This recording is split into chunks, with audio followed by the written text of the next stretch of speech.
Hey everyone, welcome back to Corporate Decoder, the place where we translate financial jargon into plain English. Today we're diving into GOLAR LNG Limited's report, and let's just say they've been busy. Get ready, because this filing has some big moves, from new debt to major lease agreements. And even a bit of a shake-up in their business segments, and if you appreciate getting straight insights from corporate documents, make sure you are subscribed. We also have a Discord community linked in the description below so you can continue the conversation. So, what is the big picture? This report covers the 9 months ending the 30th of September 2025, and it is packed with information about GOLAR LNGs. Financial health and operational updates. They've been navigating significant changes, including exiting shipping operations entirely and finalizing a huge lease agreement. Let's jump right into the numbers for the 9 months ending the 30th of September 2025. GOLAR LNG Limited saw a net income attributable to stockholders of about $55.3 million. That is up from around $46.3 million in the same period last year. This shows a positive trend in their earnings. And on a per share basis, basic earnings per S-share came in at $0.53 for the 9 months of 2025, compared to $0.44 in 2024. Diluted earnings per S-share also saw an increase, going from $0.44 to $0.51. This growth in earnings per share is a good sign for investors. Looking at their total operating revenues, they've seen a significant jump. In the 9 months of 2025, total operating revenues reached $260.7 million, a nice increase from $194.5 million in 2024. This growth is driven by several factors we'll get into. Now, let's talk about adjusted EBITDA, which is a key measure they use to show their operational performance. For the 9 months ending the 30th of September 2025, adjusted EBITDA was $173.6 million, a slight decrease from $181.3 million in the same period last year. This dip, despite increased revenues, is important to understand. It looks like some of the gains from derivative instruments that boosted last year's figures have matured, and there are also increased operating expenses from new projects coming online. The company has also restructured how it reports its business. They're now focusing on two main segments, FLNG, which stands for Floating Liquefied Natural Gas, and Corporate and Other. This shift marks their exit from shipping operations, a big strategic move. In the FLNG segment, we see a healthy increase in the FLNG tariff net, which is a measure of the total cash generated by the FLNGs. It went up from $264 million in 2024 to $287.4 million in 2025. This growth is largely thanks to their FLNG Gimi starting operations. Speaking of LNG Gimi, it achieved its commercial operations date in June 2025, kicking off a 20-year lease agreement. This has resulted in significant sales, type lease revenue, with $46.9 million recognized in the first 9 months of 2025. There was no comparable revenue in 2024, highlighting the impact of this new lease. However, embarking on new projects comes with costs. Vessel operating expenses increased by about $23.2 million for the 9 months ending the 30th of September 2025, compared to the same period in 2024. This jump is mainly due to the FLNG Gimi commencing operations and incurring its own running costs. Project development expenses also saw a notable increase, rising by about $9.4 million. This includes costs for designing new FLNG units and expenses related to contracts in Argentina. It shows GOLAR LNG is investing in future growth. Financially, GOLAR LNG has been active. On the 2nd of October 2025, they issued $500 million in senior unsecured notes. These notes mature in 2030 and carry an interest rate of 7.5%. The money raised strengthens their balance sheet and will be used for general corporate purposes and capital commitments, like the L.N.G FLNG conversion. A major development is the L.N.G FLNG project. On the 23rd of October 2025, they announced that all conditions were met for a 20-year charter of this floating liquefied natural gas unit. It is currently being converted and is on schedule for delivery by the end of 2027, with operations expected to start in 2028 in Argentina.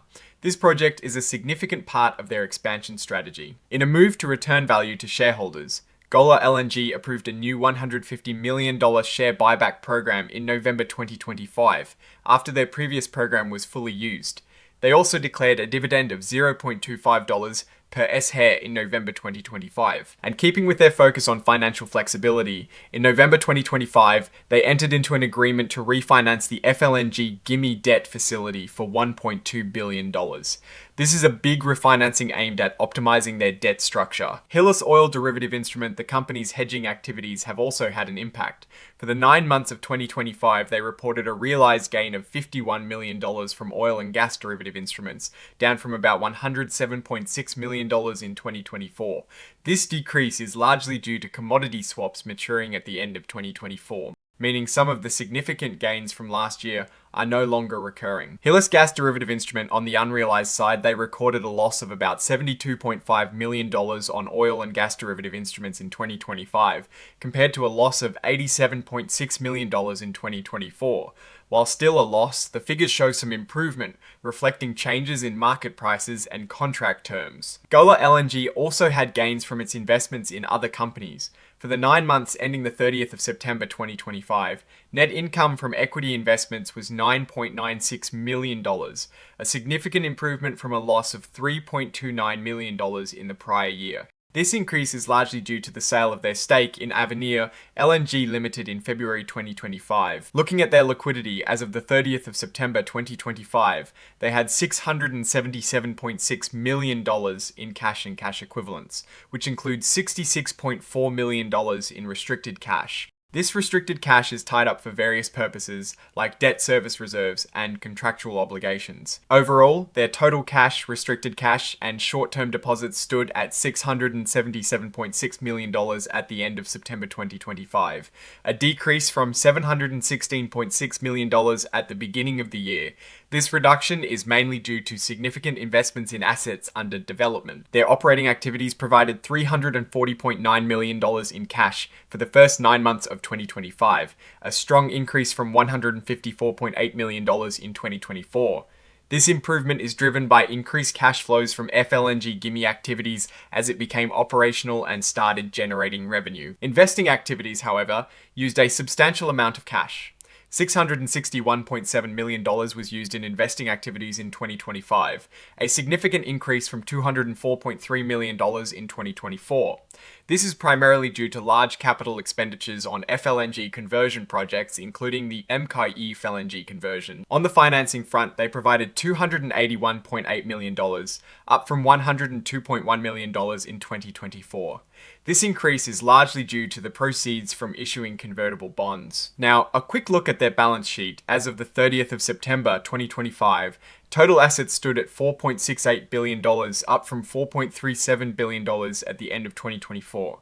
This increase is driven by additions to assets under development and the net investment in the sales type lease for FLNG GIMI. On the flip side, total liabilities also increased, reaching $2.36 billion as of the 30th of September 2025, up from $2 billion at the end of 2024. This reflects the new debt issuances and increased lease liabilities. Looking at the bottom line, net income for the 9 months ending the 30th of September 2025 was $89.4 million, up from $65.7 million in the same period of 2024. This positive trend in net income is a good indicator of the company's profitability, and here is a little insight into their equity structure. Contributed surplus is noted as capital that can be returned to shareholders without reducing share capital, giving the company more flexibility with dividends. Their non-controlling interests, representing the portion of ownership not held by GOLAR LNG Limited, also changed, increasing from $355.3 million to $414.3 million. This change reflects adjustments in ownership stakes in certain subsidiaries. Despite the capital-intensive nature of their projects, the company appears to be on solid ground. They successfully completed a $500 million debt offering in October 2025. Strengthening their liquidity, management believes they have enough cash to meet their obligations for at least the next 12 months. So the going concern basis for financial statements remains appropriate. A key accounting update is their approach to lease accounting. They've refined how they classify leases, and for sales type leases, they recognize income differently, reflecting the integrated nature of their FLNG lease and operate model. This is important for understanding revenue recognition. GOLAR LNG also engages in related party transactions. Amounts due from related parties as of the 30th of September 2025 included significant sums from Perenco and Hygas, reflecting ongoing business relationships. Looking ahead, GOLAR LNG has significant commitments. They've approved funding for projects like the Macquarie Energy's F2X project, redeployment activities for FLNG Hilly, and FEED studies for new FLNG units. These highlight their commitment to future growth and development. In terms of subsequent events, the issuance of the 2025 senior unsecured notes in October is a key highlight, providing further financial flexibility. The satisfaction of conditions for the MEKI FLNG charter in October is also a major step forward, cementing the project's progression. And the GIMI refinancing in November shows their continued focus on managing their debt structure efficiently. Now, let's wrap this up with our take. GOLAR LNG is clearly in a period of significant transformation. They are strategically exiting a mature business, shipping, and doubling down on their core strengths. Florida, N technology and operations, the commencement of L.N.G GIMI's operations, and the progress on MEKI FLNG are positive signs, indicating strong execution of their growth strategy. However, the increased debt and operating expenses typical for such large-scale projects are areas to watch. The dip in adjusted EBITDA, while explained by the natural progression of derivative gains, does highlight the impact of market volatility and the cyclical nature of some of their revenue streams. Their ability to secure financing and effectively manage these large capital expenditures will be crucial. The company is positioning itself for future growth in the LNG market, and this report shows they are actively making the necessary strategic and financial moves to get there. Alright, that is our breakdown of GOLAR LNG's latest filing. What is your take on these numbers and what they signal for the company's future? Drop your thoughts in the comments if this analysis was valuable. Hitting that like button really helps, and subscribe for more deep dives. Don't forget to check out the Discord in the description. Thanks for watching. See you next time.